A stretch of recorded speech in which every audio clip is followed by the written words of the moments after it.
Fish Baby Daddy here. Want to go over 5 tips on how to keep your water nice and clear. So let's get to it. First one I want to go over to keep nice and clear water. I know it sounds kind of common sense, but we want to think of tank maintenance.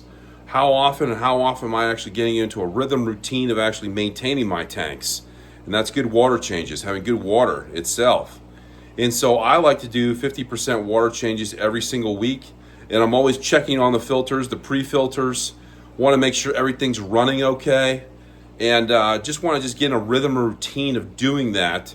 And I do that with an RO water system. And I combine that with some tap water depending on where I'm at with my fish breeding systems. So really what it comes down to is, am I actually getting into a nice scheduled maintenance? If I'm doing that, the fish are going to like that rhythm routine. They're going to actually, you're going to know that you're actually keeping them nice and healthy. And if you look at any tank disease, or if you look at anything in terms of like having cloudy water, or having any kind of problems with your tank, it's going to really come down to how often and am I doing a good thorough job of having good quality water in my tanks.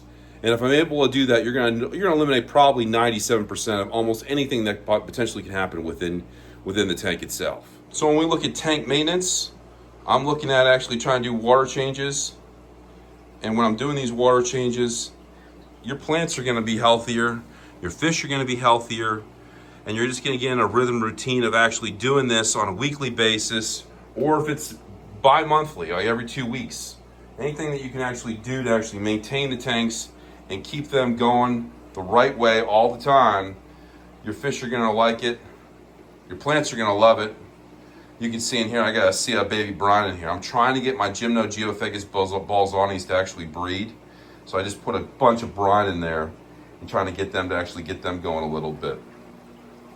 Even with the plants, I'm always trying to do 50% water changes just to make sure that, the plants are feeling better, fish are feeling better. And if I got little fry and I got little shrimps going off in this tank and they're actually just growing like crazy, multiplying, then I know I'm doing something right. So again, we want to look at maintenance in terms of just, am I actually doing my water changes on a regular routine basis? Another one I look at is just filtration. What am I doing for filtration? And what am I doing to actually make sure that I have the best water quality I possibly can? And so for each tank, it's a little bit different, but I'll break that down and show you what I do in some of my tanks right now. So in this top tank, you can see I have this 75 gallon, I got a bunch of biological media in there. So there's a ton of biological media, and that actually helps break down any kind of waste, helps break down ammonia. And we want to actually make sure we keep that clean in the filters, but we don't want to actually make it too clean. So we want to actually just basically take that out, put it in the bucket of the same tank water when you actually do a water change, and then put that back in. But that will do a heck of a job of actually making sure that those basics are done. And so you can look over here, this filter is a lot different. I have a different type of series of pads and different filters in there just to kind of just get out any excess debris or anything like that. So an example of this would be like I cut down to size. This is actually a thin actually filter paper that I actually have. I've cut to size, and these microns are actually really small, so I can actually collect all the little tiny debris, so I can make sure that everything's out of that water. This is a little bit of a thicker one with a little bit of a filter pad. And because I get these, I can come down to size however I want for any kind of filtration. I like putting these on the back of the tank with these hanging tanks or hanging filters, because what I can do is I can replace them real quickly. If you start putting these in canisters, it can actually get clogged up a lot, which can actually lead to a big mess. So I actually like putting a lot of polyfill. You'll actually see that I put that on the bottom here, and then once that actually accumulates a lot of debris, then I'll actually try to pull that out and just throw it away. So when these start breaking down too much and they start collecting too much, I'll rinse them out a little bit. But once they start getting really dark, then I know it's time for me just to pitch these and replace them and put some new ones in. Some other ones you can do here too is, I got tons of baby brine here. You can just see it swimming in here. But you can see on the back, I have 2 different types of filters. So on the back here, these are all pre-filters. Now you'll see, depending on what videos you actually watch and whose channel you're looking at, sometimes you'll actually get some people who are like, you know what? I don't like those pre-filters. You feel like they kind of hinder anything. But I actually like having a pre-filter. You can actually see back there is a pre-filter on the back of that filter. If you and back on that, there's a sponge.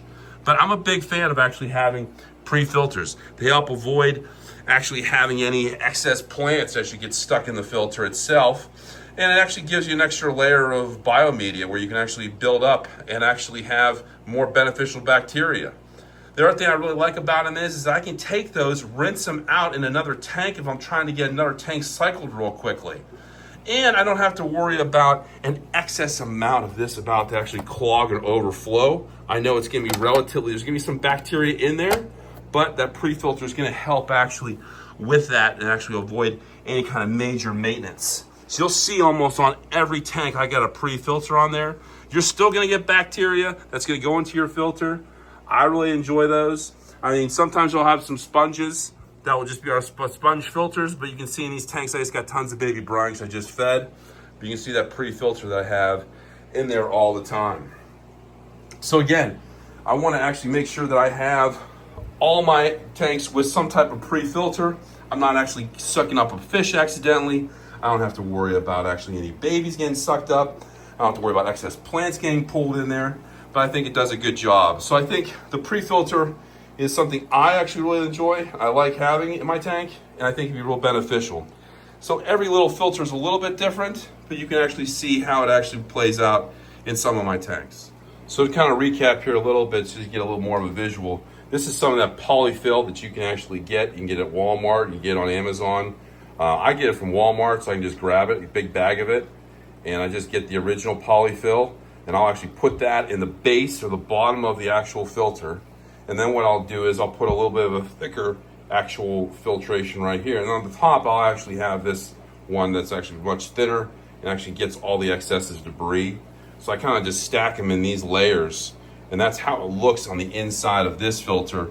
And then what I did was I just put a little bio balls. I just put a little bit of weighted here so nothing can actually fly back into the tank. So it's just kind of weighted down like that.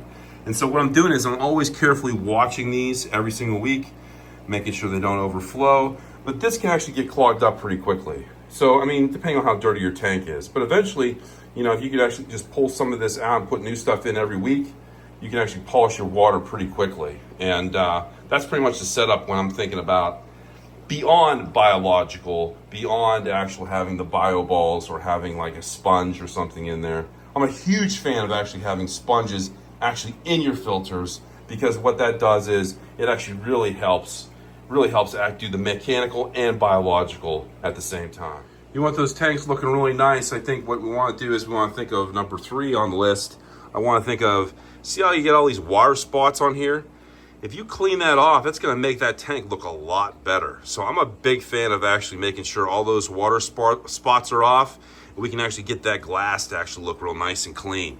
So I think actually cleaning your glass is extremely underrated, and I think that's something you can actually do if you really want to actually make sure you have maintained actually good quality of clarity in your water. Something else that's really good to keep that glass nice and clean are these melamine sponges.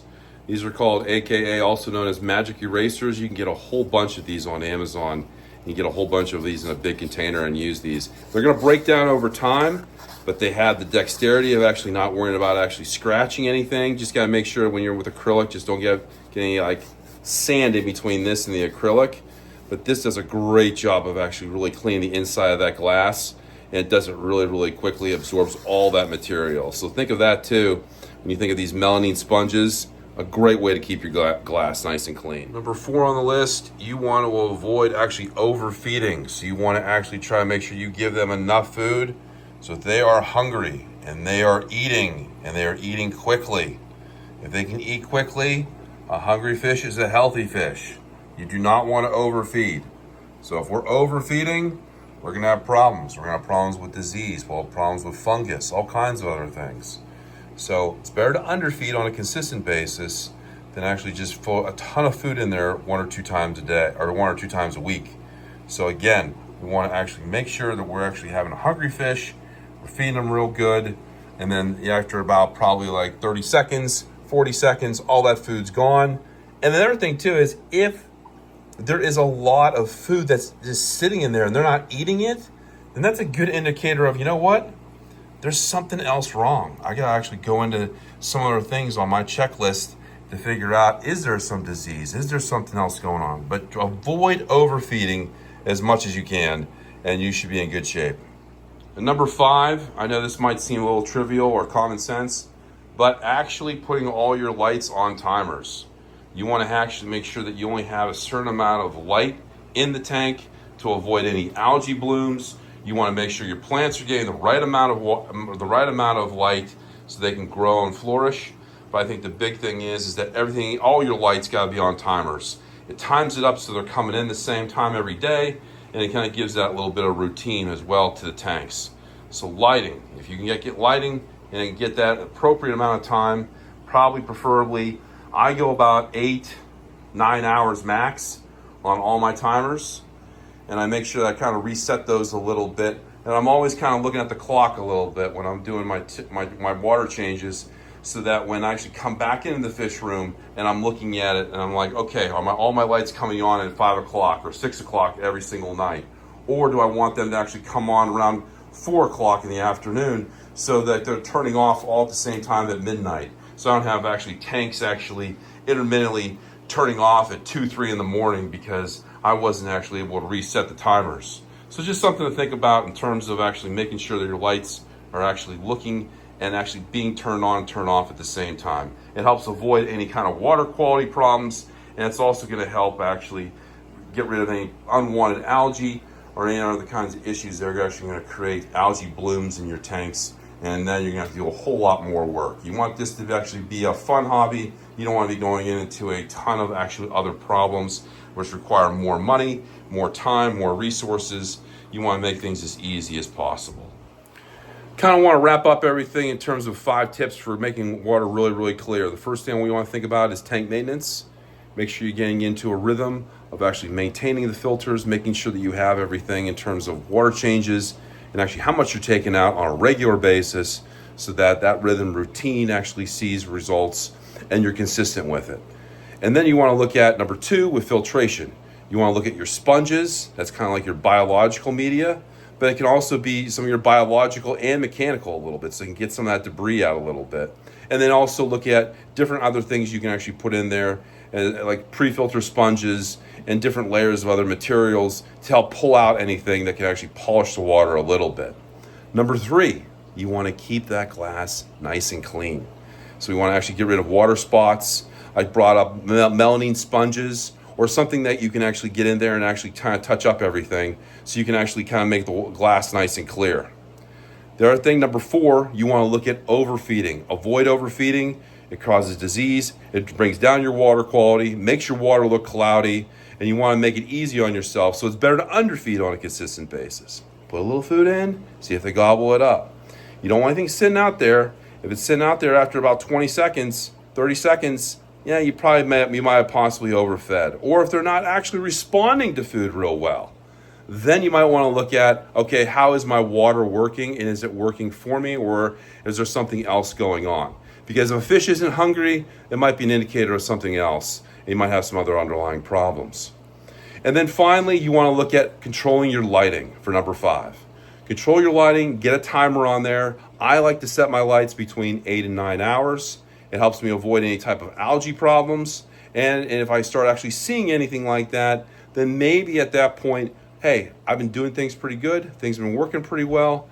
Why am I starting to see some algae on the glass now? Am I overfeeding? Is something else going on in the tank? As soon as you can get into a rhythm routine with these 5 things, and you actually start seeing improvement in your water, and you start seeing things a little bit clearer, and then something pops up after a couple months, or if you've been in this hobby for a couple years, it can kind of be an indicator of like, okay, maybe there's something else wrong. And just because I haven't seen it yet doesn't mean it doesn't exist. So I hope that helps, and I hope you got something out of it. And until next time, Fish Baby Daddy.